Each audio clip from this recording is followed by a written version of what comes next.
Number 10, one less eye. That's right, kicking off the list at number 10, we have a Spider-Man moment that gives me goosebumps every time I see it. We start now with Spider-Man, the Other, Evolve or Die, where we see Spider-Man get his eye ripped out.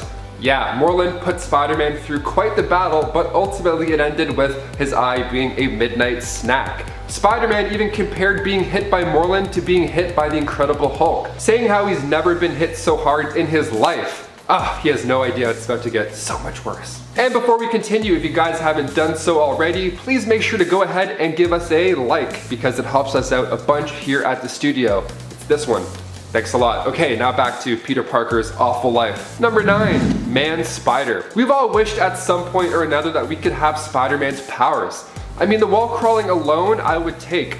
So useful. But what if you got more than you bargained for power-wise? Well, in Spider-Man Disassembled, we see this in a pretty gross way. Peter starts to become an actual spider, starting with growing an extra set of peepers. Yeah, so that's disgusting. But wait, there's more. He ends up becoming an actual spider. Yeah, so after being injected with this goop from the Spider Queen, not only does he grow some extra eyes, but he also gives birth to another Peter Parker.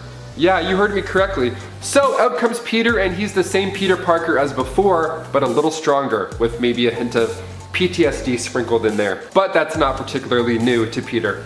Bonus points to Peter also for attending a wedding with the 2 extra eyes and not being noticed. Gotta love Star Trek themed weddings. Get away with everything. Number 8, Venom. Making its debut in Amazing Spider-Man 299. Next up on the list, we have the introduction of Venom. Venom is a symbiote from the Clintar race, and after making its way to Earth, it eventually wound up in the hands of course, Spider-Man. So this dark symbiote started to make Spider-Man's life better. I mean, he got a cool haircut, started standing up for himself, and the suit made him stronger. It just felt better. But this didn't last too long because the symbiote found its ideal host shortly after Peter ripped it off, and that being Edward Brock. Eddie had visited Our Lady of Saints Church to beg God for forgiveness before ending his own life. And then this alien symbiote bonded with him mentally and physically. Like I said, at this time Peter was there trying to get rid of the symbiote because it was doing more bad than good in his life. Now, because it had originally bonded with Spider-Man, he basically is another Spider-Man, kind of. He gets the same powers Spidey used and also some of the same memories. It's actually why Eddie Brock knows Peter Parker is Spider-Man. Fun little fact. This ended up creating one of Spider-Man's best villains, and we get to see Tom Hardy reprise the role of Venom in the not so near future. Number 7, Tony Stark's death. With rumors swirling around about the next Spider-Man movie being one within the multiverse, it's only fair to go back and look at some of the sad themes of Spider-Man Far From Home, with of course being the death of Tony Stark. So right off the bat, we see Peter struggling with the weight of the world, having everybody look at him as the new leading Avenger. With most of our other Avengers off-world, Spider-Man facing Mysterio couldn't have been more grueling. This poor kid even gets slammed by a train at one point. It's easy to say this is a time where Peter could for sure go without. Reconnecting with lost friends, dealing with much older classmates like bad boy Brad, who doesn't make the first year back in school easy for Peter at all. That plus Tony Stark's inventory just being handed off to him, that's a lot of responsibility. The kid's going through a lot of pressure, and puberty too. I mean, probably. What a combo. And number 6, the affair. Gwen and Norman's affair, to be specific. This is an absolute nightmare of an issue, so of course we're throwing it in here. We go now to Since Past, which was this 5-part story that revealed that Gwen Stacy had actually had an affair with Norman Osborn. And they had kids named Gabriel and Sarah. So he meets them in a pretty wild way. We're introduced to these 2 twin characters, these new mysterious characters, and one of them really resembles Gwen Stacy, like by a lot. So Spider-Man 509, this begins, and it starts with a letter from a dead Gwen Stacy. So Peter starts to analyze the situation and the letter, and eventually finds out the secret that even Mary Jane knew about. So 7 months before Gwen's death, she gave birth to these twins with Norman. But because of Norman's blood, they aged a lot faster. And this wasn't taken too well by comic book fans, as this was written out pretty fast. Still an awful time for Peter, I'd say. I mean, even Mary Jane knew about it the whole time. So many secrets, so little time. Number 5, Doc Swap. This is a body swapping story that might make you pretty uncomfortable. So we go now to the Amazing Spider-Man 700, where we find a dying Dr. Otto Octavius. So Octavius switches bodies with Spider-Man, so that Spider-Man would die in his body and then he would live on inside the body of a superhero and do some good. Not a bad plan. Now the best part of this is that Peter was still inside, a little bit. He was able to remain inside the body and could only communicate with the new webhead, Otto Octavius. It's like your subconscious just talking to you the whole time. It was pretty neat to see this version of Spider-Man as well, and after a few minutes with the new, younger, healthier body, donned himself the new name, the Superior Spider-Man. And number 4, parents are back? Yeah, this one's pretty neat. So right off the cover of this, we see the text, "The most cataclysmic events of Spider-Man's life begins in this issue." And that's probably enough to pull you into the issue. I mean, come on. So we find out that Peter's parents have returned from the dead. So in the Amazing Spider-Man issue 365, we meet them again.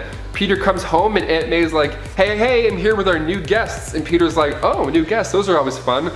Are those my parents? Yes, Peter's parents had returned from the dead. Well, rather they had never died to begin with. Let me explain. So they went on to explain how they were alive and working for Red Skull in secret for years. Only it was later revealed that they were evil androids the whole time. So his robo-parents were actually collecting some intel about Peter to give back to Chameleon. Chameleon created these fake parents for Green Goblin. So many lies. Just a web of lies. Spider-Man, web of lies. Now we get it. Number 3, the death of Spider-Man. When a supervillain escapes, it's not a good time. Usually they're coming back for that person that put them there in the first place. Ultimate Spider-Man's death is absolutely beautiful and super saddening. It's done really well. So after tackling Captain America and literally taking a bullet for him, Peter is left to fight the Green Goblin and a few other bad apples that are out for revenge. And this entire climax happens in Peter's neighborhood. So everybody's watching. Everyone's running around, trying to figure out what's going on, trying to get to safety, and he's limping around, tossing out quips, pulling off fire hydrants, and using Electro's current to like hurt everybody else. It's amazing. This is a plot that I think we'll actually see in the next Spider-Man movie in a way. So with all these villains now knowing Peter's true identity, we could get them all showing up to his house, just bringing the battle to him. Let's just hope it doesn't end the same way, with Peter's heroic demise, that is. Number 2, Curtis Connors. It's always fun giving one of your favorite teachers a hand in a project or something, but I mean, giving them a hand literally could end up pretty bad. In the comics, Dr. Curt Connors lost his arm due to an explosion in a war and started to spend his life researching on new ways to grow it back. Hence the lizard growing the tail back thing.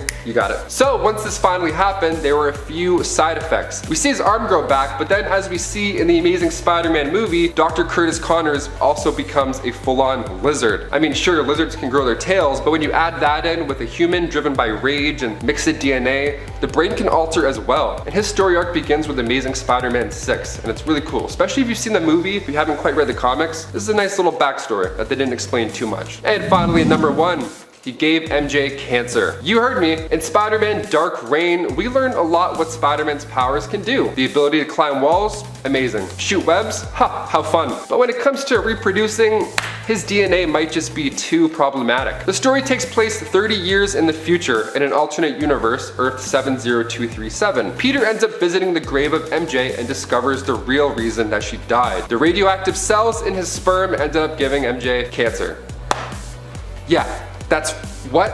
Peter had the choice of staying with her when she was dying or attend gunshots outside as Spider-Man. He left her, and when he came back, she had already passed away. Super sad. This made Peter vow to never become Spider-Man again. It's a pretty dark story, and the whole giving MJ cancer thing, I mean, I hope we never have to relive that on the big screen ever. Not even anytime soon, just never in general. That would be great. Kicking off the list at number 10, Buried by Craven. In the storyline, Craven's Last Hunt, published in 1987, it has quite an interesting illustration on its front page. We see a dark Spider-Man crawling out of a grave with the tombstone reading, "Here lies Spider-Man." Weird, what's going on? This 5-part series, of course, as you would guess, centers around the death of Spider-Man. So Craven is frustrated after his failed attempts to catch Spider-Man, so he comes up with this plan and seemingly shoots him dead. So Craven buries him, and even worse, he takes Spider-Man's suit and takes his place. So now, Craven's roaming New York and brutally attacking criminals, including a group that was assaulting Mary Jane. insane. So then 2 weeks later, Peter wakes up from the effects of the tranquilizer and digs himself out to freedom. Then when Spider-Man confronted Craven, Craven was like, no way buddy, I'm the real deal. I'm doing this hero gig now, not you. Get out of town. Beat it, mister. And Craven releases Vermin, which is just a great character. So he attacks Peter thinking he was the same Spider-Man that had given him a beatdown before. So then Peter has to now convince Vermin otherwise. Vermin is actually about to kill Peter until Craven intervenes. Talk about a bad couple of weeks. Yeesh. And before we continue this list, guys, if you haven't already, make sure you toss this video a thumbs up because it really helps us out here at the studio. You guys are the best. Thank you so much. Now back to Spider-Man's horrible life. Number 9. Clones. The Clone Saga wasn't loved by fans. I mean, for starters, it actually lasted way too long. The Clone Saga began in 1994 and lasted until 1996, and it carried out through every single Spider-Man comic. So that entire time you were reading the issues, you were also forced to keep up with this dreadful clone plot that just wouldn't stop. And on top of that, there were these new characters and plots that were coming in every issue that it became almost a chore to retain interest. The story was set to end in Amazing Spider-Man 400 in 1995, but those early issues of the Clone Saga did so well with sales, so they decided to drag it on. One of the worst parts about all this was that fans had to find out that Ben Reilly was intended on being the real Spider-Man after all of this, and the Peter Parker we've been following for years was actually the clone. So naturally fans weren't having it, and they ended up retconning this again so that Peter was Spider-Man and Ben was still the clone. I mean, what a headache to explain, let alone be forced to read for years.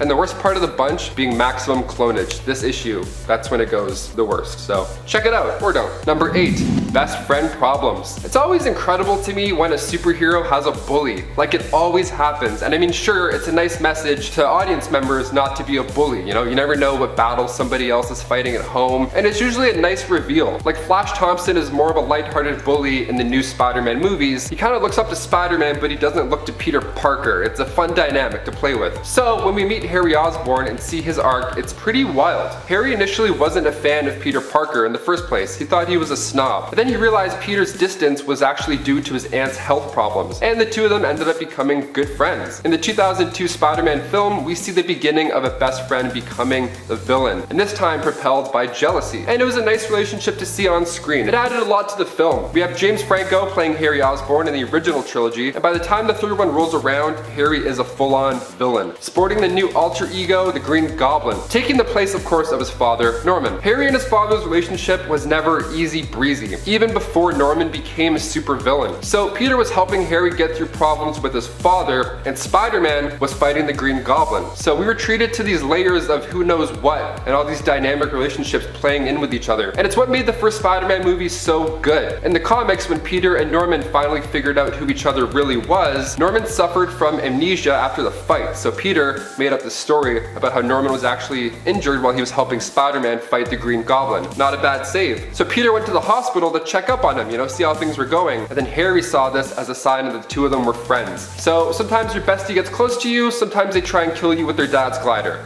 You get what you got. And coming up at number 7, hit by a train. In Spider-Man Far From Home, we see Peter go toe-to-toe with Mysterio, a villain fans have been begging to see on the big screen for years. And Mysterio does a pretty good job convincing Peter that what he's seeing is real. But what Peter doesn't expect is a real-life train to hit him going really fast. There have actually been conversations online about how this hit should have killed Peter. He got hit by an Ice 3 bullet train, and one Reddit account went so far as to actually do the math on how Peter should have died with the speed and the momentum of the train. Also, that's a lot of effort. Just lie to us. Say he would have been fine. Don't tell us he would have died. Not only does this hit injure Peter, but once he slowly climbs onto the train and collapses, he's taken like almost 2,000 kilometers away to the Netherlands, where Happy has to pick him up in a field of tulips. This was a great part in the movie. I mean, seeing him lose everything and barely obtain the strength to go back and fight Mysterio again, you love to see it, but you also hate to see it, you know? And number 6, extra arms. The Spider or the Man. In Amazing Spider-Man issue 100 back in 1963, the issue begins with Peter Parker wanting to dismiss his abilities. I mean, I'll take them. If you don't want them, just toss him this way. Thanks. So he comes up with a solution and takes a swig. For Gwen, he adds, before downing this mix. And as we could have guessed, it doesn't go well, because it's on this list. So by the last page of the issue, we see Peter as he ends up growing 4 extra arms. Not like this, he says. No, it's happening, buddy. So the next issue focuses on Peter as he tries to get a solution for this new, not so handy problem through Michael Morbius's blood. So with the new Morbius movie with Jared Leto coming out, could we possibly see Tom Holland sport the new 6-arm look? Part of me hopes not, but I mean, anything Tom Holland does is gold, so I'm here for it. And number 5. More girl problems. Peter in his human life alone could be a sitcom. In one trilogy, we have Mary Jane as the love life, and then in Garfield's movies, we have Gwen Stacy. How many girls does Spider-Man have in these comics? Well, that's a tricky question because Spider-Man and Peter Parker are very different people. They're perceived differently by others, specifically Black Hat. So Black Hat, being a known burglar, is met by Spider-Man in the night, and she knows he's at minimum attracted to her, right? Physically. In Amazing Spider-Man issue 194, we see the two of them get pretty flirty and even exchange a kiss. But when Black Hat finds out who Spider-Man really is, she's less interested.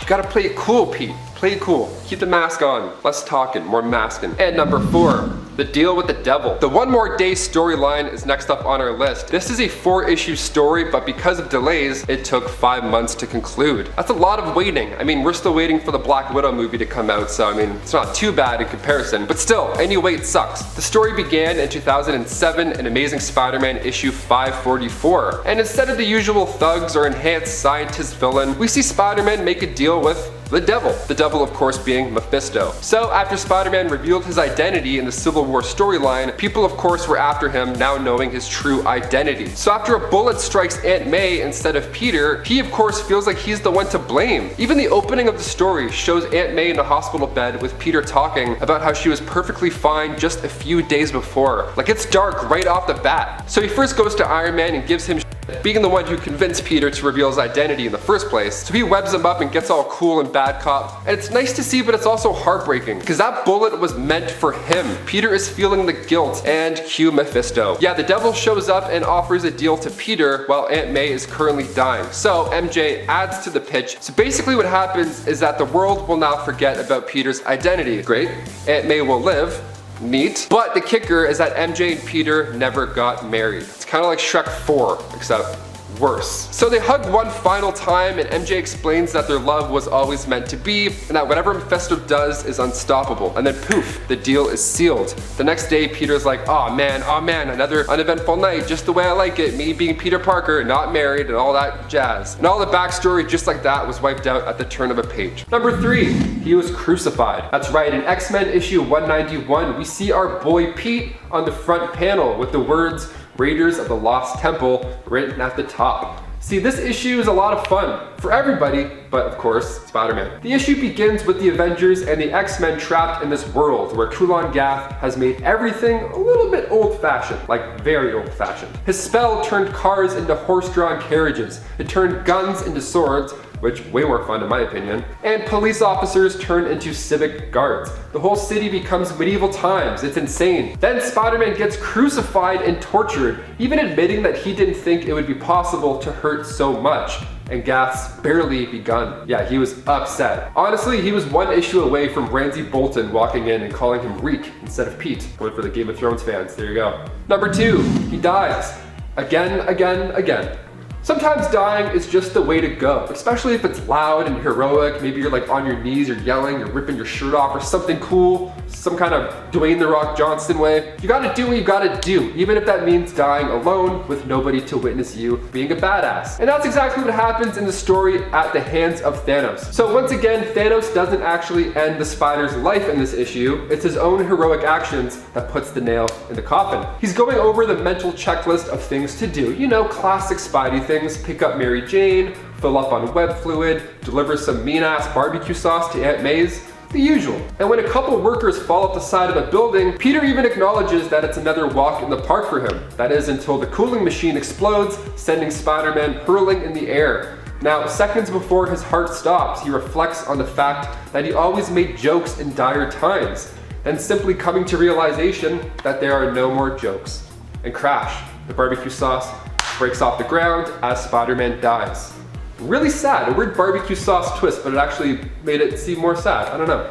But it gets worse. Just wait, there's more bad. Death isn't the end, especially in Thanos' case. He meets Peter Parker and then makes him watch as the mother he tries to save yells in agony over the loss of her child. So not only did Spider-Man get himself killed trying to save the two, but he didn't even save the kid.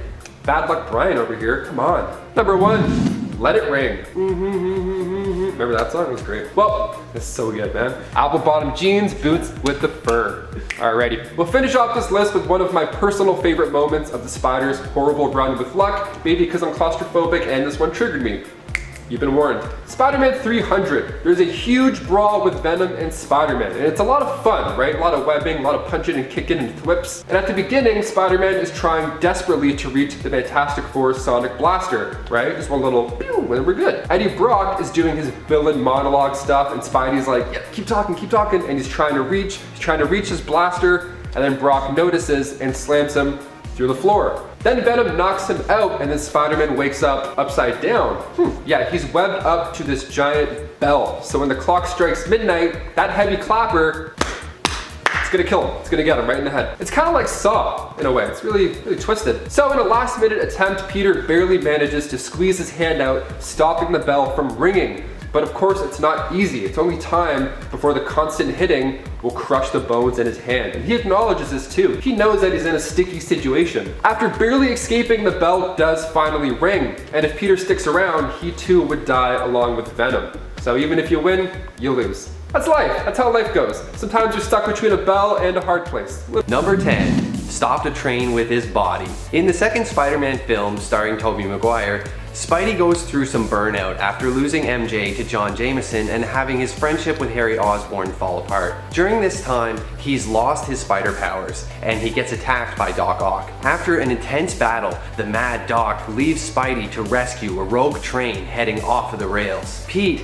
having already taken off his mask, puts himself directly in the line of danger and is stretched to the point of nearly breaking in two as he gives everything he's got to stop the train. The effort leaves him battered, bruised, and barely conscious, and in a touching moment, the citizens of New York move him to safety and return his mask, swearing that they won't tell a soul.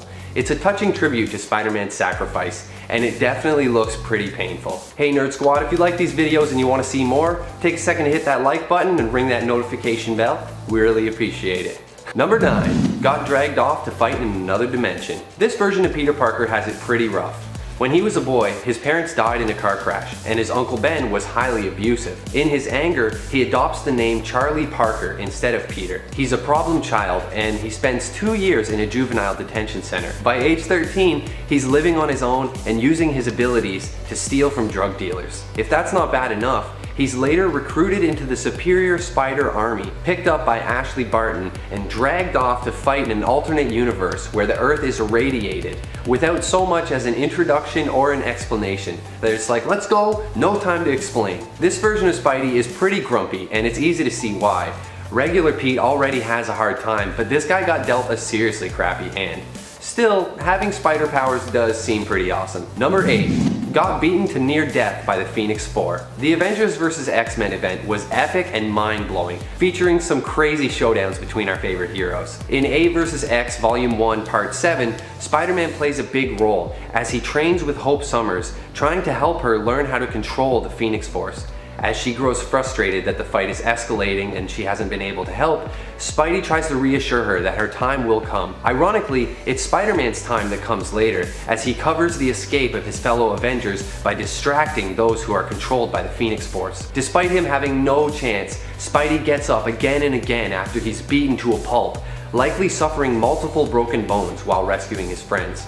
It's a real display of heroic sacrifice from everyone's favorite wall crawler. Number 7. Became a heartless killer and died. Introduced in What If Spider-Man vs. Wolverine in 2008, Assassin Spider-Man is a serious dude. This version of Spidey becomes an assassin that works alongside Wolverine, which sounds super awesome and not like one of the worst things to ever happen to him. However, he eventually becomes kind of jaded, with no qualms about killing and just doing whatever it takes to get the job done. Worse still, this version of Pete doesn't even make any quips or crack jokes like the Spidey we know and love. He literally has a gun in his web shooters. He is eventually recruited into the Spider Army, but later he tragically dies. Still, not the worst thing to happen to Spider-Man. Number 6. Turned into a lizard beast and then died. In this universe, it was Gwen Stacy who was bitten and received spider powers, and the experience had a profound impact on Peter Parker. Pete idolized Spider-Woman and was desperate to be like her. So desperate in fact that he experimented on himself in a scene that goes horribly wrong, and he's transformed into a terrible lizard-like creature. He shows up in this form at the Midtown Senior Prom, where he does battle against Gwen. After a serious beatdown, Peter returns to his human form, but he still dies from his injuries. Being dead has probably got to be one of the worst things that's happened to Peter, but it's not as bad as all the suffering that some other versions of Spider-Man go through. Number 5. Became a werewolf. This version of Spidey appears in Marvel Zombies Army of Darkness Volume 1. He doesn't really have a large role or anything, but being transformed into a werewolf has got to be a new low for Spidey. In the comic, we see him with big old wolf ears and big hairy arms ripping out of his costume, and it is not lit. Can you imagine werewolf Spider-Man swinging through the moonlit sky chasing you down to eat you? Yikes. The werewolf web-slinger and his fellow superhero werewolves ravage the world and eat Galactus, later chasing after Ashley Williams when he appears in this universe. Number 4. Killed by Thanos. Is there anything worse than ceasing to exist? When Thanos performed his legendary snap with the Infinity Gauntlet, literally half the universe was wiped away, but I was too busy worrying about Spidey to even comprehend the destruction. Seeing Spider-Man disappear like dust on the big screen was seriously heart-wrenching for a lot of people, but it also spawned a generation of hilarious memes, perfectly balanced as all things should be. Luckily for us, these events are undone eventually, but man, there's nothing like seeing Spider-Man die to sober you up. Number 3. Became one of the 4 Horsemen of Apocalypse. This has actually happened to Spider-Man on 2 different occasions.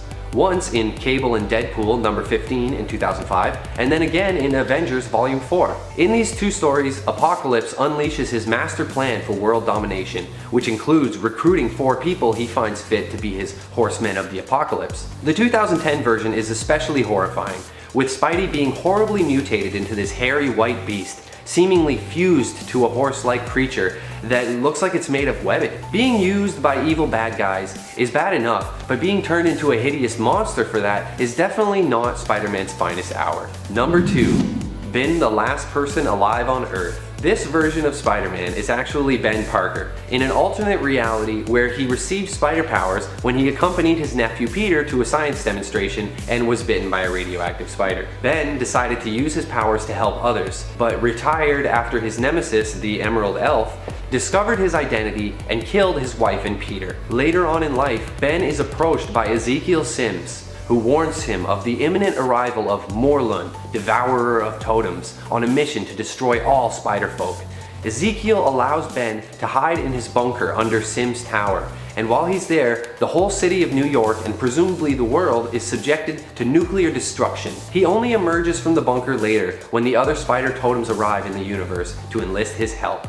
He is reminded by the OG Spider-Man of his own advice about great responsibility, and he suits up one last time to help the Spider Army. It must have been really lonely just sitting around in that bunker though. Damn. And here we are at number 1. Turned into a zombie and ate Mary Jane and Aunt May. This one is just seriously messed up. So in this story, a zombie virus is infecting heroes like Luke Cage and Hawkeye, and eventually Spider-Man as well. After being bitten by Colonel America, Spidey takes a punch that dislocates his jaw, and then in this fight realizes the level of destruction happening all across the city. He realizes in the moment he's gonna have to go save Mary Jane and Aunt May, so he just bails, swings off to go and save them ASAP.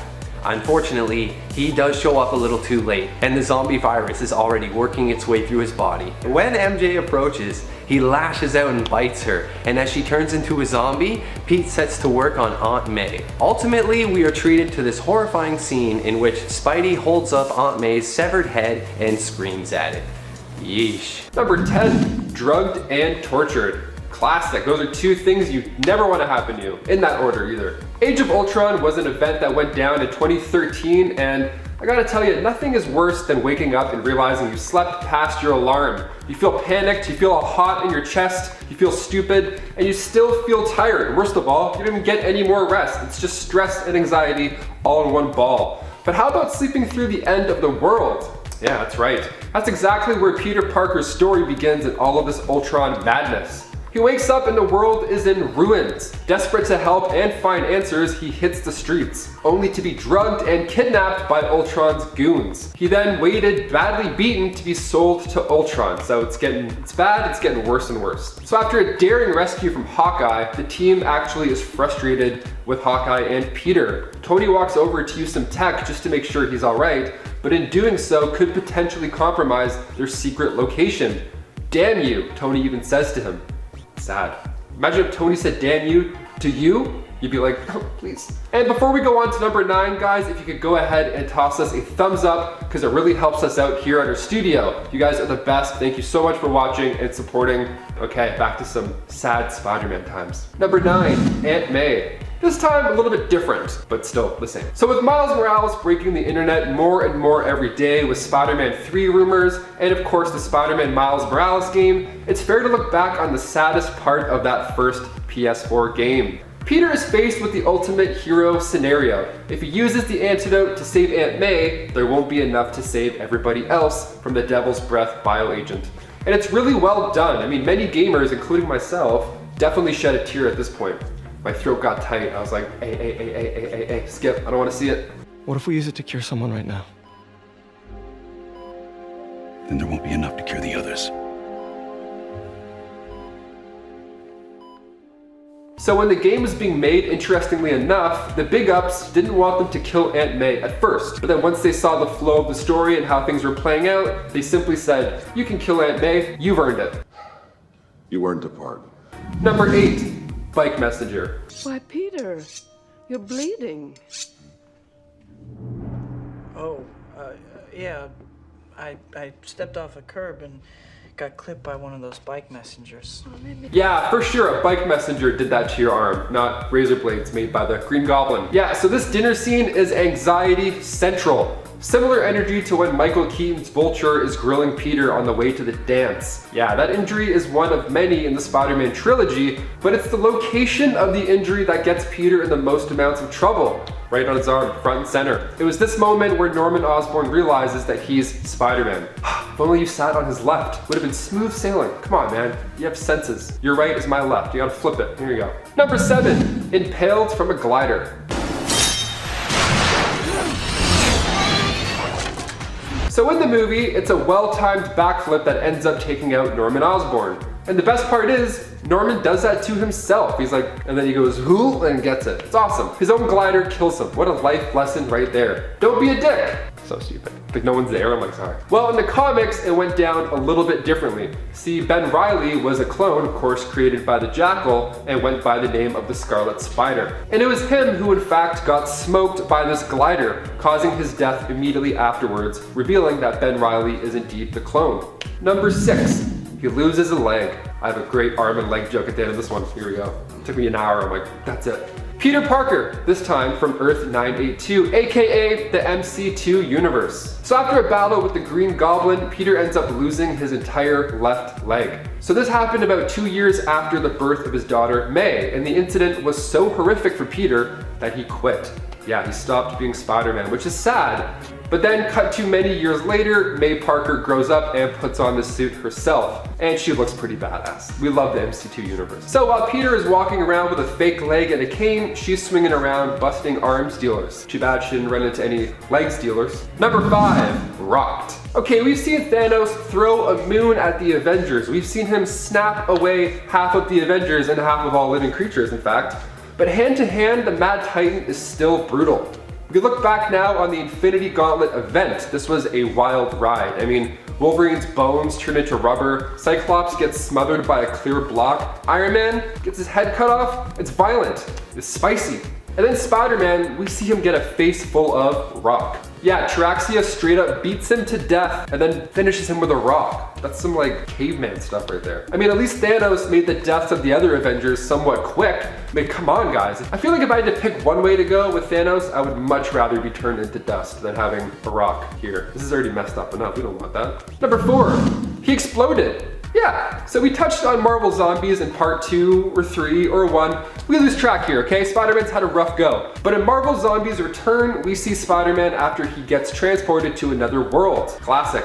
But this time, the field trip goes dark when Spider-Man realizes he's in the past. So there's a lot of zombie stuff on the up and up. So the zombie Spider-Man in this world ends up having some of Sandman's crew for lunch. So Sandman gets out of Dodge, right? But upon doing this, he bumps into the Spider-Man and he's like, oh, you again, you're not eating me, buddy. And then Sandman puts himself into Spider-Man's mouth, which is kind of like eating him, idiot. Which already, worst case scenario, to have that much sand in your mouth. And then to make things even worse, Sandman then grows and moves around until he explodes out of Spider-Man.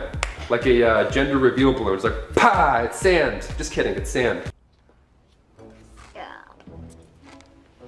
You made a delicious sandwich. So did you. Very crunchy. And number 3, Gwen Stacy's death. This one left average moviegoers stunned in theaters when The Amazing Spider-Man 2 hit the big screen. We finally see the death of Gwen Stacy, and it's beautiful. So of course this comes from the comics, specifically in issue 121 of The Amazing Spider-Man. The Green Goblin ends up dropping her off the Brooklyn Bridge, and although Peter has his trusty webs, sometimes the angle just doesn't quite work out, and Gwen's neck ended up snapping from the momentum. So this happened in the movie as well, and Eagle Eye fans could spot the clock tower in The Amazing Spider-Man 2 striking 12:10, which references issue 121. And the way the web shot out like a hand too, I mean, really? Right in the heart. This scene's amazing. I mean, of course it's really sad, but the music, the way it's shot, really drives this part home. I mean, it's sad that this scene was one of the last ones we got from Andrew Garfield's Spider-Man run. Sure, the movies weren't as good as the new installments, but it would have been nice to see where this Spider-Man went after this dark moment. Would have been pretty dark. We'll never know. I mean, maybe multiverse stuff. We'll see. And number 2, identity not so secret. If you stuck around until the very end of Spider-Man Far From Home, you were treated to a pretty sweet teaser. So of course we see J.K. Simmons reprise his role of J. Jonah Jameson in what starts out as a pretty comical scene. Now of course we're happy to see him back in this Spider-Man universe, but he comes bearing bad news. He ends up showing leaked footage from the final battle with Mysterio, and in the footage we see him shout out Spider-Man by his secret identity, Peter Parker, and a nice little photo to go along with it too. Now this isn't the first time this has happened. Back in the comics before the Civil War storyline, Peter takes a page out of Tony's book and reveals his secret identity to the world. And after that, things go south quite fast, including a hired gun setting his aim on Aunt May. And finally, number 1, you guessed it, Uncle Ben's death. Of course we have to include this in the list and save it for last. We had to sit through this in theaters like numerous times. And that's for good reason. One of the biggest moments of Peter Parker's life was when his Uncle Ben died. Now, after letting a thug out of his sights, that thug ended up being the one to take his uncle's life. So not only did Peter, of course, feel saddened by this very close loss, especially not having parents to begin with, but he was responsible for letting this guy get away. He honestly let it happen, and then in Amazing Fantasy issue 15, we see it all unfold. So after a police officer asks Spider-Man why he let the crook get in an elevator and make a break for it, Spider-Man responds with, "Sorry pal, that's your job. I'm through being pushed around by anyone. From now on, I just look out for number 1, and that means me." And cut to bam. Number 10, childhood trauma. You might think Peter has some pretty intense childhood trauma himself, and he does, but he's not alone here. MJ also had a rough childhood. She grew up in a home where her family was constantly forced to move because her dad, a professor, always felt the need to take on new jobs and move to new schools. Maybe because he had an anger problem, or as MJ speculated, because he was looking for some kind of satisfaction that he never really could find. This made it hard for MJ to make new friends, but she forced herself to be even more outgoing and charismatic, entertaining her classmates and making everyone fall in love with her. That classic MJ charm. However, what her friends didn't know was at home she and her sister Gail and her mom were suffering. Her father mistreated them and even at one point attacked Gail in front of Mary Jane. Eventually, her mother left her father, but I don't think MJ ever really healed from her trauma, instead choosing to use her love of performing as a creative outlet and a means of escape. Number 9. Losing her mom. Not only did Mary Jane have a difficult life growing up, but she also lost her mother at a young age, after her father had disappeared from her life, and right around the time her sister had her husband walk out on her, while she was pregnant with their last child. Oh my goodness. The death of her mom took a toll on MJ and served as a wake-up call. Feeling her mother and her sister had both wasted their lives, giving up on their passions to become mothers, she left her sister, moving in with her Aunt Anna in Brooklyn, and decided to pursue her own dreams of becoming a professional actress. And before we move on to our next spot, just a quick little reminder to give that like a little click. It really helps us out on the channel, and thank you so much if you've already done so. Number 8. Killed by Love. This one only ranks lower because it is technically from an alternate future, but it's still pretty terrible. In Spider-Man Reign, Mary Jane dies young after getting cancer, which despite it also being implied with her mom to run in her family in terms of her medical history, it is in this case caused by her closeness to Peter Parker himself and all his radioactive fluids. In the end, Peter's radioactivity is the one to blame for Mary Jane's death, and she lives on in his memories, haunting him.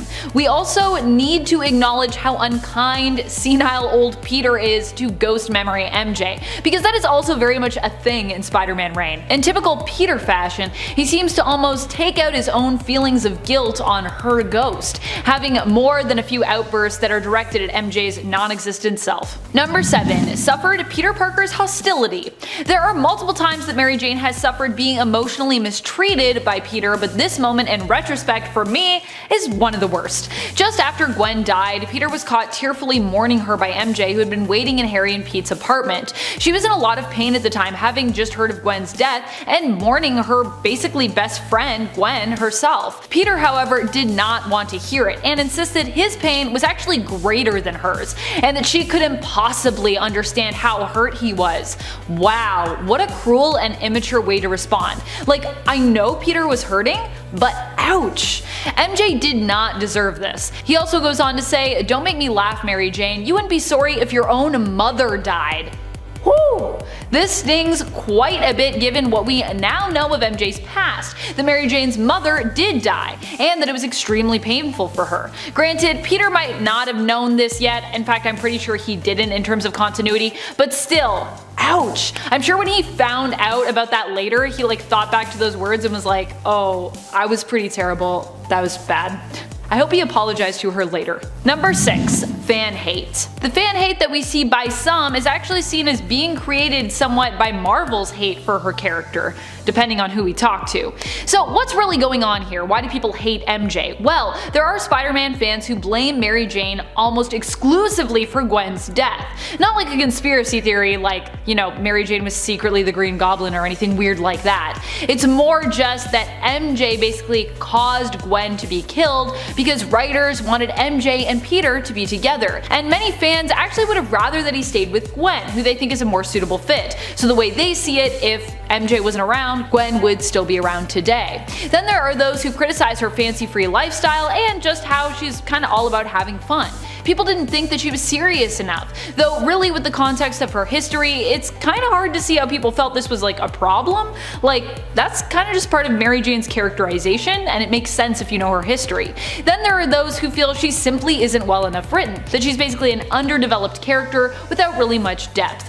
Regardless, there is a lot of hate that gets thrown MJ's way that I think in most cases is very undeserved. Let me know what you folks think of this hate in the comments. Number 5. Had her marriage retconned. While this is pretty bad, her relationship with Peter Parker hasn't been all that great, which is why I'm ranking this one so low. Given all that MJ has gone through during her marriage, it might be better honestly if it never happened. Although I'm sure Mary Jane's love of Peter would prevent her from ever agreeing with me. Because yeah, that love is pretty strong, Tiger.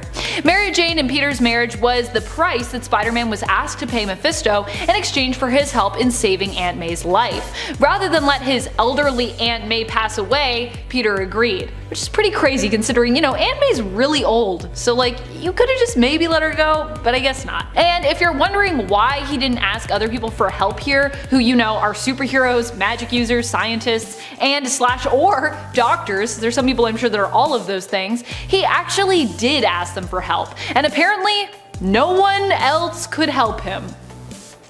This was a truly terrible comics moment, but it happened and it resulted in Peter's and Mary Jane's lives forever being changed. Number 4. Thought dead, then kidnapped. Mary Jane was on a flight to a shoot when the plane exploded and she was presumed dead. For over a year in comics, MJ was simply a ghost, haunting Peter, who truly believed that she was actually gone. In reality, Mary Jane had been kidnapped by a mutant stalker who was obsessed with her and with becoming Spider-Man himself, known only as Stalker. It was revealed that this villain was a mutant who planned to use their telepathic powers to, in essence, become Peter and take over his life. Mary Jane was kept locked away and kidnapped by this villain for months before Spider-Man finally came to rescue her. In the end, she and Peter got away after she managed to knock out her captor using a chair to basically hit Spidey, which, because Stalker was psychically linked to him, hurt him more than it did Peter, who obviously is much more resilient, I'm sure, than Stalker. The whole thing, I feel like, should have really taken more of a toll on just about everyone involved, but hey, comics, so I feel like we never really talk about it again. Number 3. Terrorized by Venom. One of the moments that caused a lot of grief and trauma for MJ took place when she was completely terrified by Venom's appearance and presence. Not only was MJ left almost broken by the experience, almost perpetually and severely afraid of the villain, but this wouldn't be the last that she'd see of Venom either. Venom has not only terrified MJ in the main continuity, but he has also done so in alternate universes too, where he has targeted both her and other members of Peter's and generally also MJ's family together.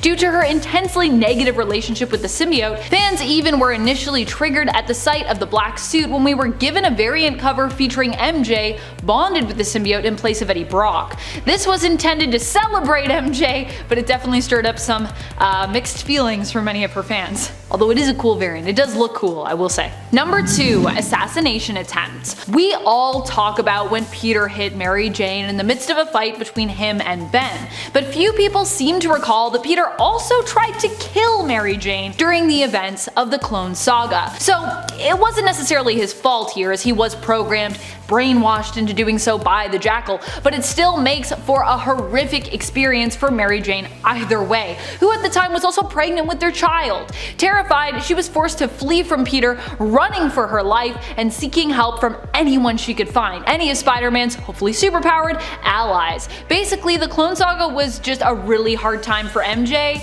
and pretty much everyone else. It was just a hard time. Number 1. Baby was taken. One of the worst things to ever happen to MJ was when she was tricked into believing that her and Peter's baby was born stillborn. Mary Jane had a complicated and challenging pregnancy, and it was even implied that her baby would be born with powers, or develop them over time, possibly even being born a mutant. While out at a restaurant, Allison Mongrain, working for Norman Osborn, slipped something into Mary Jane's food, which resulted in her going into labor. She was then told the baby that she gave birth to was actually stillborn, when in reality the baby was not dead but lived and was kidnapped by Mongrain and delivered to Osborn, who paid her to take the baby away to Europe, never to be seen or heard from again. It's later suggested the child perished, but there isn't really much explanation as to why Osborn did this, especially so secretly, without MJ and Peter really ever learning of what truly happened till much later. It more feels like this was part of an unresolved plot that someone was writing, and the writers just really didn't want the young couple to start a family, so they were like, I guess we'll just leave this, and their baby's gone. The end. Almost let a little girl die in surgery. In Amazing Spider-Man number 700, Doc Ock switches minds with Spider-Man, sort of. Doc Ock, now in Spider-Man's body, is exposed to all of Peter's memories and experiences, and it definitely has an effect. He decides to become a superhero, calling himself the Superior Spider-Man. However, in the first issue of Superior Spider-Man, it's revealed that a portion of Peter is still residing inside of the body, and it has some control over Doc Ock's actions. So later in Superior Spider-Man number 8, the Superior Spidey finds a device that he can use to get rid of the last bits of Peter Parker that remain in his brain. However, in order to gain access to this device, he first has to perform surgery on a little girl. So this leads to a scene where Ghost Spider-Man is like in the background, basically trying to prevent Doc Ock from doing the surgery, knowing that Doc is going to finish off Peter Parker after he's successful. However, Peter does eventually relent and Doc succeeds in his surgery, but for a moment there it kind of seemed like Pete was ready to let a little girl die so that he could live. Not exactly Spidey's finest hour. Number 9. Killed MJ. So Peter's track record when it comes to loved ones isn't as bad as someone like Daredevil, but hey, it isn't great either.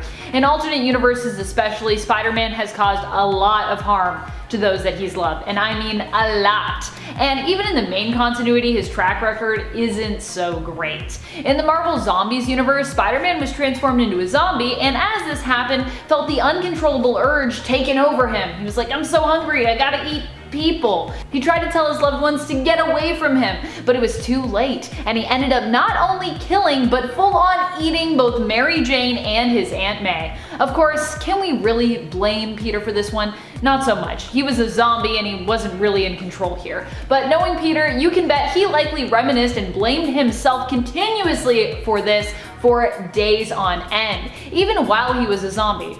Because, you know, Peter just loves to blame himself for everything. And before we move on to this next spot, just a quick little reminder to give this video a thumbs up if you are enjoying it. It really helps us out at the channel, and thank you if you've already done it. Number 8.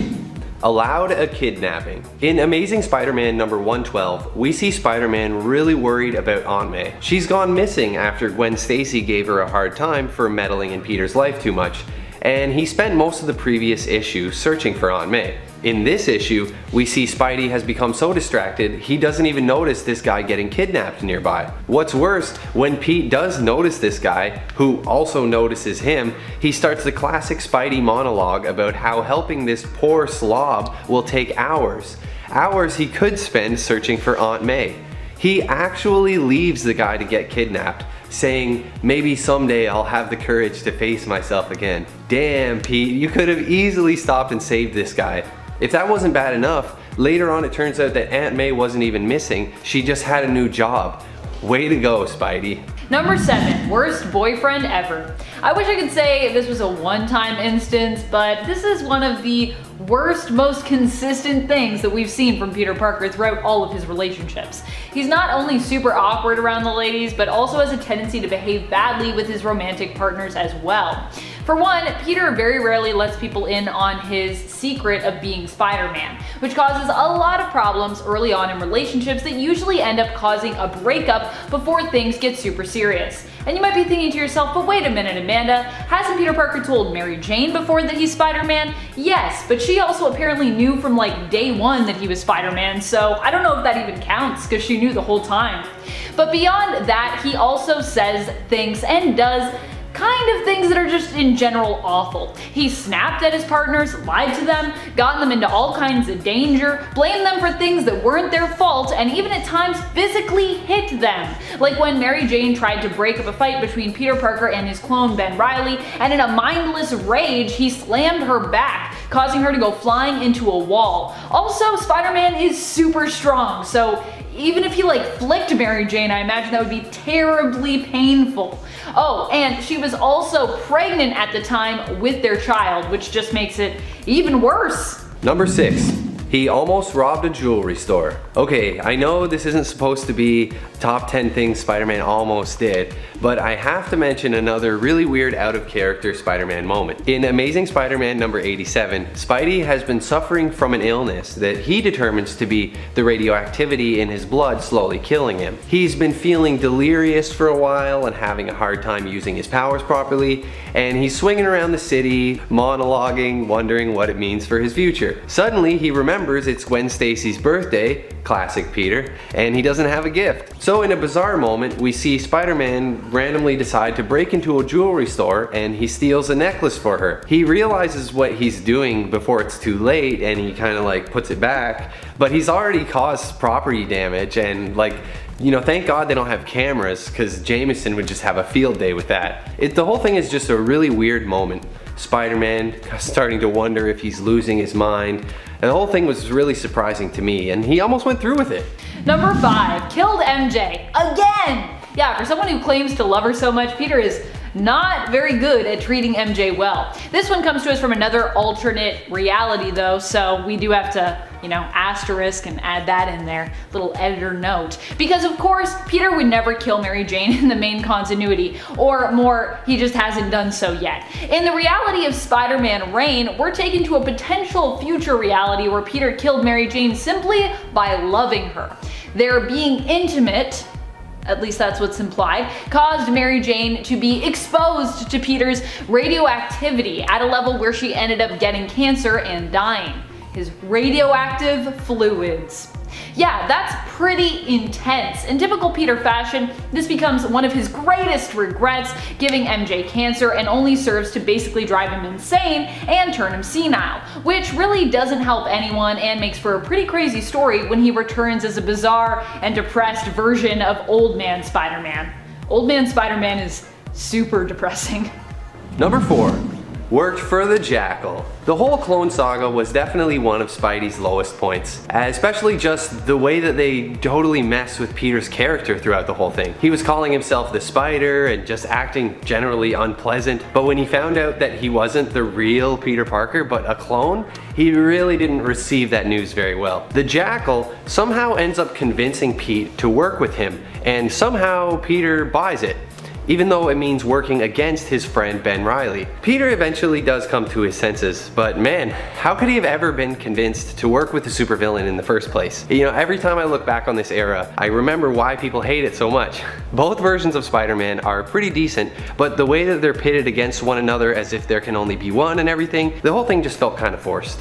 Number 3 was too apathetic. Spider-Man's apathy is something that haunts him to this day and makes him pretty much the one to blame for his Uncle Ben's death. Well, I mean, I personally think Peter is much too hard on himself here, and that being that harsh only leads to more disasters later down the road that his intense sense of responsibility has a hand in causing, but I digress. Peter for sure thinks this is the worst thing he has ever done, allowing the man who would go on to kill his uncle to get past him. At the time when the guard who pursued the criminal asked for help, Peter simply didn't see the point in aiding. That wasn't his job, he thought. He wasn't a hero. However, afterward he learned that with great power comes great responsibility, a lesson that has haunted him and continues to both haunt and inspire him to this day. Number 2. He killed Charlemagne. In the one-shot Spider-Man vs. Wolverine from 1987, we get to witness an epic showdown between these two fan favorites. Peter winds up in Germany investigating a mysterious arms dealer. Charlemagne turns out to be an old associate of Wolverine's, and she's got all kinds of people after her. They track her to East Berlin, where Wolverine plans to kill her, sparing her from being tortured by the KGB. Spider-Man isn't really cool with the whole killing her part of the plan, so the two of them have a bit of a fight about it. However, after a helicopter breaks up the fight for a second, Peter's spidey sense kicks in, and thinking that Wolverine is behind him, he turns around and delivers a full-powered punch, instantly killing Charlemagne. It's implied that she probably intended for this to happen, as she was wanting to die and stuff, but still, if you had told me that Spider-Man once punched a woman with no superpowers and killed her in one hit, I'd be a little skeptical. But it really happened. Number 1, probably killed Gwen Stacy. Once again, Peter is causing harm to those he loves. What's more, this whole moment where he attempted to save Gwen and we hear her neck snap is made even worse for Peter in terms of his own guilt over the situation by the fact that he never really knows if it was him or if it was Green Goblin who is to blame for her death. Was she dead before he grabbed her, or did she die when his webbing latched on to save her, breaking her neck? We still don't really know for sure, although I think Green Goblin claims that she died while she was falling. He's like, a fall like that, she'd die before she hits the ground. And I'm like, wait, is that how falling works? It's not. Anyways. I mean, either way, Peter Parker is kind of to blame here, as Green Goblin has a tendency to target those that Spider-Man loves. So once again, just loving Gwen was in a way a terrible thing for him to do to her. Superheroes should have like a no girlfriends policy or They something. really should. They should be like, we should not date people. It's not gonna go well. Kicking off the list at number 10, put on a show. Okay, Peter's life is pretty balanced. I mean, he takes selfies for the Daily Bugle, gets a little bit of cash, gets thrown off a building, has to fight a giant lizard, you name it. With Peter's life, his superhero and work go hand in hand. So in the Amazing Spider-Man issue 4, released back in 1963, we see Peter and he had just finished laying out Sandman, but he forgot to snag a couple of photos of the action. He didn't take any selfies, which is the worst. It's like when you blow candles out on your cake and then your mom's like, nope, you blinked, light them up again. Gotta keep trying this, it's for the scrapbook, let's go. Then you're like, I'm tired. So Peter grabs sand, like just sand off the ground, tosses it up in the air, and then punches through the sand. He's like, yeah, people are gonna buy this, it's the Sandman. And then people do buy it. What a liar. He comes back in all cool, out of breath, like, good people, you can breathe easy. Meanwhile, his Instagram is just popping off with likes. God, what a liar. I mean, you gotta do what you gotta do. You gotta get clout. You gotta get that super clout. And before we list off some more of Peter's dark days, if you guys could go ahead and toss us a thumbs up, because it really helps us out here at the studio. If we get enough likes, they won't kill me. Number 9, giving away Edith. Following the events of Avengers Endgame, aka the Snappening, we see Peter Parker trying to move on in a very new world, while mourning the loss of a co-worker and father figure that is Tony Stark. He wants to just live a normal life. He wants to go away on a trip with his friends and not have any moons hucked at him from any titans. So after trying to ghost Nick Fury in the process, he's handed down Edith, Tony's sweet AI glasses. After a mix-up that almost had his classmate executed by one of Tony's drones, he decides that the handsome, caped, random Jake Gyllenhaal that just came out of nowhere as Mysterio is a safe bet for the tech. I mean, he looks great in the glasses, but like, it's Jake Gyllenhaal. He's gonna look great in anything. But come on, Peter, you think after toying with Stark's suit years before that maybe it's a little bit too much responsibility? I'll get into that later. Number 8, the Betty Brant affair. Hey, Betty. So Betty is a staff member at the Daily Bugle. She's been played by Elizabeth Banks in the Tobey Maguire trilogy, and Angourie Rice plays a younger version of her in the new MCU Tom Holland version. Believe it or not though, Betty was actually the first woman that Peter was attracted to when he first started selling photos to the Daily Bugle. So they dated for a bit, but ultimately it didn't work out. No biggie, it happens. Cut 2 years down the road, Peter's marriage proposal didn't work out too well. She said no, and Betty's marriage to Ned at this point was also not working out. She was having a bit of a rough patch. So she went to Peter for some comfort, and then the obvious happened. She's still married, Pete. Don't do it. Your shots are so good. I'd love to shoot you sometime. Peter Parker. Peter. Number 7, more secrets. Marriage is a big deal, as we kind of just mentioned. I mean, maybe in comic books they happen way more often than they should. So many characters get divorced every other day, I swear. Like, divorce lawyers must make millions of dollars in the comics. Holy shit. But the whole point of a proper marriage is to have everything out there on the table, right? You have to know everything about your significant other. No secrets. I mean, sure, if you're Spider-Man, you have to keep some things to yourself, like the fact that you're Spider-Man. Because maybe your friends will go and say something and then the Green Goblin will hear and then he'll blow up your house or something, or toss your aunt out of a window. I get it. But MJ already knew about Peter Parker being Spider-Man. Of course she did. So right after he had resumed taking on the mantle of the webhead again, he failed to fill in MJ. Yeah, he told her he'd quit and then he didn't tell her that he was, you know, not quitting anymore. Like, dude, she already knew before. Stop making up lies. What are you, Walter White? It's very obvious you're up to something. Everybody's onto it. Number 6, blackmail for a date. So that One More Day storyline that has been mentioned before in our channel that I'll talk about a little bit more at the end of this list is a pretty pivotal moment in Spider-Man comics. So after this deal had taken place, Spider-Man was now single and ready to mingle. So in Miss Marvel issue 34, we see a new Peter bump into Miss Marvel. And she's in the middle of the sketchy and totally unplanned mission, as Peter puts it, with the CIA. And she can't use her powers, and she's currently on the run from Norman Osborn, who turned S.H.I.E.L.D. into Hammer at this point. It's wild. So bumping into Peter was pretty ideal at this point. He webbed her to safety, all the while they bickered at each other trying to figure out what's going on, what they're up to, what their real intentions are. And then Carol thanks him with a super knee, bam, right between the legs, and then explains to Peter that she needs his help, which is a good order. That's how you do things in that order. I need help. Can you drive me to the airport? If I do this, says Pete, then I want a date with you, which we see come to fruition 13 issues later. So when Carol responded, surprised, he even acknowledged that he didn't realize he was gonna say that until it came out. Cool, maybe it just slipped out. But then once she leaves and agrees to it, he's like, yo, I think I just got a date, score. Come on, Pete. A lot of come on Pete's in this, eh? A lot of just What are you doing, dude? Number 5, truce?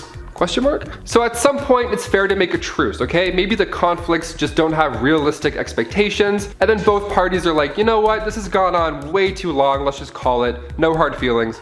Bam. Like Spider-Man 3, when Pete and Harry teamed up to save the day against Venom and Sandman. That was a great moment. Moviegoers were thrilled to see the end of Bad Boy James Franco and Bad Boy Tobey Maguire. Like, just stop dancing and snapping at people. Just fight. I don't know. But in the comics, he made a pretty questionable truce with Venom. And it all happens in The Amazing Spider-Man 375. Spider-Man's parents get kidnapped by Venom. So he's like, no problem. I'll just roll up with your ex-wife. What's up? Let's make a deal. What do you got? So Spider-Man saved her life, so in return, a truce was to be made. I mean, sure, this was the kickoff to Venom becoming an anti-hero, and then he can have his own run, but also, it's Venom, you know? Christineth, are you stupid or are you deaf? Number 4, the fairy incident. Spider-Man Homecoming. Okay, so after intimidating Aaron Davis with his cool, deep voice, Spider-Man figured out the next move for the arms dealers. So Pete decides to take matters into his own hands and prove that he's worthy of being a suitable Avenger. See, this was right after Tony recruited him to help take down Team Cap in Civil War. So he was warm, he got a taste of the action, and now he wants to do more. That's fair, that's why we love Spider-Man. So the Staten Island Ferry was the next location for the Vulture's arms deal to go down. Let's do it, we got the intel, we're rolling in. So he says some quips, webs a few bad guys up, but the Vulture's Chitauri weapon was just too much for Peter to handle, resulting in the ferry to split in half. Right down the middle too, not even like Titanic. So in a last attempt to keep the civilians safe, he tries to hold on to both sides, which is a sick moment. It's kind of like a homage to other Spider-Man moments. It's great, but people are in danger. People are about to drown. There's like cars that are sinking. It's bad. And thankfully, with Iron Man's surprise arrival, the passengers were saved. Tony was pissed though. He had this whole setup, there was an inside operation, and then Spidey came in and blew it. And he didn't even tell Tony about what he was doing to make matters all the worse. Which resulted in Tony taking back the Spider-Man suit.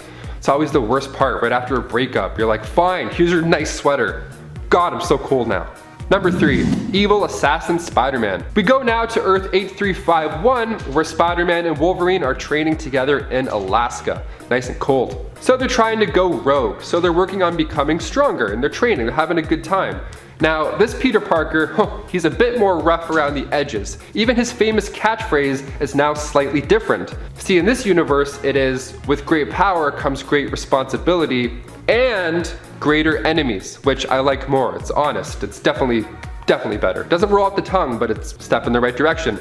And it makes sense why he's going rogue. He's truly trying to protect his friends and family, and saying those few extra words at the end just reaffirms his only goal. So when they're attacked, Spider-Man tells Wolverine just to keep hitting people while he deals with a bad guy wielding not one, but 2 swords. So Spider-Man tries webbing him up, and the swords don't allow that. And Spider-Man even gets laughed at for attempting to do this. And Spider-Man says, you're right, that's not gonna work. Bam, shoots him in the face. Huh? They held off long enough until S.H.I.E.L.D. arrived. Look, I mean, sure, this Spider-Man is a different version, but it's still Spider-Man, right? Like, regardless of the title on the front page, this is a moment most fans remembered long after the pages were closed. He like did a cool peace sign too, and then the bullets popped out of his wrist. It was cool. He's like, hey, smell this, bam. Smell this, why the fuck would he say that? Number 2, hit Mary Jane. Spectacular Spider-Man issue 226, we see Ben Reilly and Peter Parker, and the tension is high. They're trying to prove who the real Spider-Man is. It's during all the clone stuff. And they reach a conclusion that Ben Reilly is in fact the real Spider-Man. He is the real father. He is the father. Peter doesn't respond to this well at all. He's upset, obviously. He's watching his entire life basically get stolen in front of him. And then MJ tries to get in the middle, you know, and cool everything down, and Peter instinctively just brushes her off, yelling to leave him alone. Now, you can't really brush somebody off of you when you can lift, I don't know, a bus. He's strong, he's really strong. So him just doing that in a matter of rage, she went flying. And to make matters somehow worse, she was pregnant. Yeah, she was pregnant. And he quickly knew he had messed up, saying, oh God, what have I done? What kind of man am I? I'll tell you what kind of man you are, Spider-Man. You're a guy who gets on a lot of lists of people getting in trouble. That's what you are. Kidding, you're a gem. Stop hitting people. And finally, number 1, the deal with the devil. I mentioned this earlier, now it's time to get into it. Look, sometimes Peter will try and do the right thing. Well, most of the time he'll do the right thing. But then life just gets even harder for him after that. And then he's presented with a new issue to face, and it's like an over and over again thing. It's just a nightmare. And then in 2007, starting with the Amazing Spider-Man issue 544, the storyline One More Day, it's exactly what might happen if you revealed your identity to the public. Following in the footsteps of Tony Stark in the Civil War II storyline, where Peter revealed his true identity in order to support the Superhero Registration Act. So giving out your last name to supervillains, cool, great idea, awesome, nothing bad's gonna happen at all. This of course resulted in Aunt May getting shot, and in order to save her life, he must make a deal with the devil, literally Mephisto. And in doing so, the world will also forget about Peter's true identity. Not a bad deal. The only catch is that Mephisto takes away the marriage of Peter and Mary Jane.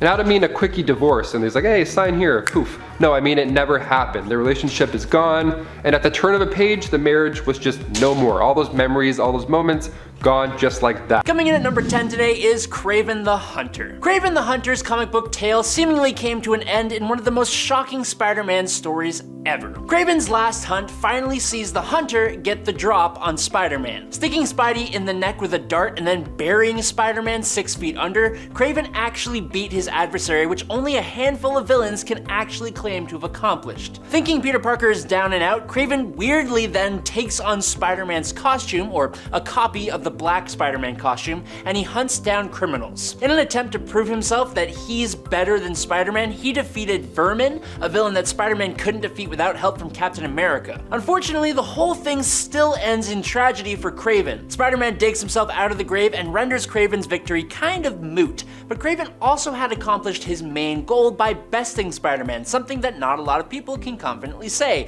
like I said. Convincing himself that he has no reason to live anymore, Craven chooses to defeat himself permanently. Number 9, Morlun. Coming Home was a Spider-Man story written by J. Michael Straczynski that introduced readers to a fresh new mystical adversary named Morlun. Now Morlun was an energy vampire who thrived on the life forces of individuals who were powered up by animal totems, and the spider totems, like Spider-Man, were his favorite. In every aspect, Morlun surpassed Spider-Man. He possessed superior strength, speed, and thousands of years of experience. Although Spider-Man managed to emerge victorious in their initial encounter, he couldn't deny the intensity of the battle. So, of course, in their second confrontation, Morlun proved to be absolutely devastating. Morlun dominated Spider-Man, leaving him battered and broken like never before. Morlun even managed to send Spider-Man off with a round-trip ticket to the pits of Tartarus. Now, while Spider-Man's demise was only temporary, his return marked a transformation, turning Spider-Man into basically a monster with newfound abilities that actually allowed him to take the victory. This battle stands out as one of the most crushing defeats Spider-Man has ever endured. Number 8, Juggernaut. Juggernaut is one of the few Marvel heavyweights you just shouldn't cross paths with. Even the heroic heavy hitters know this, but when he rampaged through New York City like an unstoppable force in the Amazing Spider-Man number 229 to 230, Spider-Man had no choice but to intervene. Now it turns out, getting involved was far more than Spider-Man could really handle. Once Juggernaut set himself in motion, nothing could halt him, and Peter learned this the extremely hard way. Over 2 whole comic book issues, Spider-Man exerted all his might against Juggernaut, and it was all futile, as a regular spider trying to stop a train. Spider-Man could do absolutely nothing, and he got completely pummeled. Now, of course, Spider-Man did eventually take the win, but it wasn't anything he physically did that got him the victory. It was actually his brain that stepped in. Juggernaut actually ended up being caught in wet cement, and I gotta be honest, I really don't think that wet cement would actually stop this guy, but they had to get Spider-Man out alive somehow. Number 7, Doc Ock. Dr. Octopus is one of these Spider-Man villains that has a very serious claim at being the primary adversary to Peter Parker. He has consistently given Spider-Man enough grief to cause wrinkles, but then Otto is also one of the few villains to absolutely defeat his hero. When Otto was beginning to lose his life, he managed to find a way to transfer his consciousness into the body of Peter Parker, while transferring Peter's consciousness into his failing body. Peter ended up completely passed passing away, at least temporarily, inside the body of his adversary, while Otto gained an incredibly powerful body and a new, slightly heroic personality, becoming the superior Spider-Man. But Spider-Ock, or Spock as the fans call him, changes things. He took his genius and experience and applied it, making an awesome new suit, spider bots, and mechanical arms. He also straight up took villains to their graves and even single-handedly defeated the Sinister Six, taking the living brain as a trophy. He completely dumps MJ, but starts a relationship with Anna Maria Marconi, who became a popular addition to the Spider-Man canon. He purged Carly Cooper of the Goblin Serum, helped Aunt May walk again, got Peter his PhD, mainly for clout, and built a scientific empire that would make him a multi-billionaire. He made himself a much more efficient hero than Spider-Man ever could be. Or was. Number 6, Magic and Colossus. Now, yes, neither of these guys are villains. Not normally, but they definitely became villains, and that's what we are gonna talk about. In the Avengers vs. X-Men event, a group of 5 X-Men were granted quite the power boost in the form of the Phoenix Force, which came to Earth for Hope Summers. Now, thanks to Tony Stark, it was split into 5 parts, and that's when it inhabited the bodies of those 5 X-Men. The mutant siblings Colossus and Magic were 2 of these X-Men. Now, Spider-Man is physically no match for either one of these guys, not with the Phoenix Force at least. When he ended up facing them both in the 9th issue of the event, Spider-Man got completely beaten to a pulp. It was brutal, but of course, he still has that charming personality and beautiful brain. It turns out that when one of the avatars for the Phoenix Force is defeated, the power of the remaining avatars gets boosted up even more, and it ended up that there were only a few of them left. Even though he was completely wrecked, Spider-Man gives them a little innocent reminder of the fact that if one of them is defeated, the other one will gain even more power. Now, we don't get to see the fight that takes place between the two of them. Instead, we get to see the unconscious bodies of both of them, with Spider-Man still barely standing to let everyone know he got them to knock each other out. But they still completely wrecked the web slinger. Number 5, the Thunderbolts. Thanks to the MCU, Robert Downey Jr. and Tom Holland, most people believe that Spider-Man and Tony Stark are as thick as thieves. And they are. In the MCU. There was a time where comic book Tony Stark and Peter Parker got along. In the beginning of the comic book Civil War event, Peter was all for Tony's Superhuman Registration Act, and this was partially because of the way Peter admired Tony Stark. But Iron Man was totally using this admiration to his advantage. He used Peter's naivety to convince Spider-Man to unmask himself to the world, which caused untold amounts of problems for the hero, not only in that story, but even outside of it. It even sort of indirectly led to the split between Peter and Mary Jane Watson. Now, one of Tony's methods for enforcing the Superhuman Registration Act was deputizing villains to hunt down Captain America's forces as the Thunderbolts. When Spider-Man made his getaway from Iron Man's forces, the Thunderbolts were on him like hotcakes, and if it wasn't for the intervention of the Punisher, Peter could have 100% lost his life, and he almost did. Number 4, Carnage. The red symbiotes always seem to be the worst of the worst, and the one that would be born from Venom himself seems to be the worst of the worst of the worst. When Eddie Brock was briefly detached from the Venom symbiote, he was imprisoned, and his cellmate was none other than Cletus Cassidy, a psychotic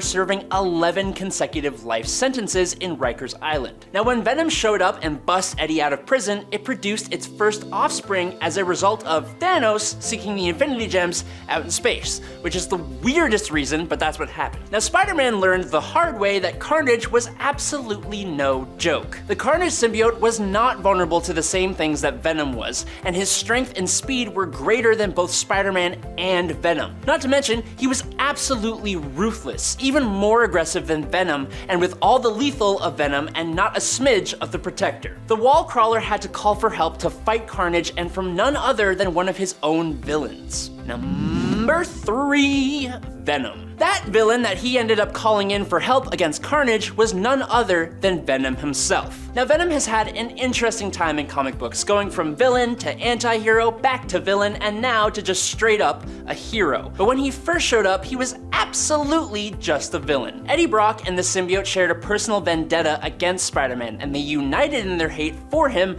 literally bonding over it. Venom posed a huge threat to Spider-Man, becoming a villain that gave Peter a run for his money more than once and in more than one medium. The symbiote's unique ability to bypass Spider-Man's spider sense stripped the hero of his primary defense that has helped him on so many other occasions. And on top of that, Venom was even stronger and more durable than Spider-Man, with sharp pointy teeth and a hell of a lot of extra symbiote abilities that the webhead was just not prepared to deal with. Their initial encounters were intense, with Spider-Man often on the receiving end of brutal beatings. This forced Spider-Man to adapt his fighting style drastically, as the symbiote-covered villain was relentless in his pursuit of the hero's demise. Number 2, Green Goblin. He threw Gwen Stacy off the George Washington Bridge, orchestrated the Clone Saga, and wiped out Ben Reilly right in front of Peter Parker. Norman Osborn is absolutely Spider-Man's #1 adversary, simply for the fact that he has caused Peter more emotional pain than any of his other villains,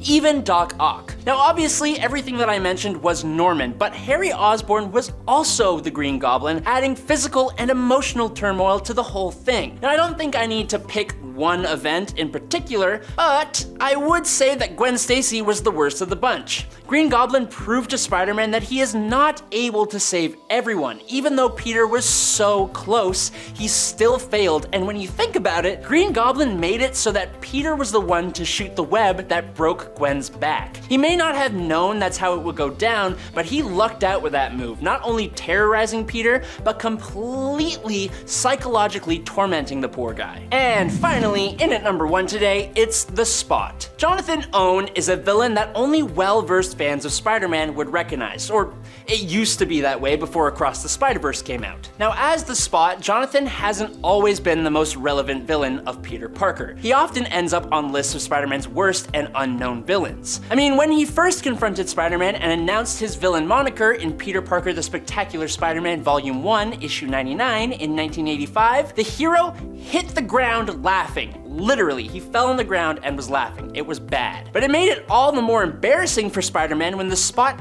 actually defeated him. Spot threw Peter in and out of his dimensions using his hole portals, and he landed more than a few good punches on the hero. The Spot doesn't hit hard, but as he says, even the strongest of trees can be felled by sufficient strokes from even the smallest of hatchets. Yes, he said that. I know it's weird. Eventually, he left Peter discombobulated, with Black Cat having to help him back to his feet. He got his own back eventually, but still, the Spot took him down. And there you have it. I'm Adam Andrews, and you've been watching Top 10 Nerd. I'll catch all your nerds on the flippy flop, but until then, stay safe and peace out, nerds. Whip the whip.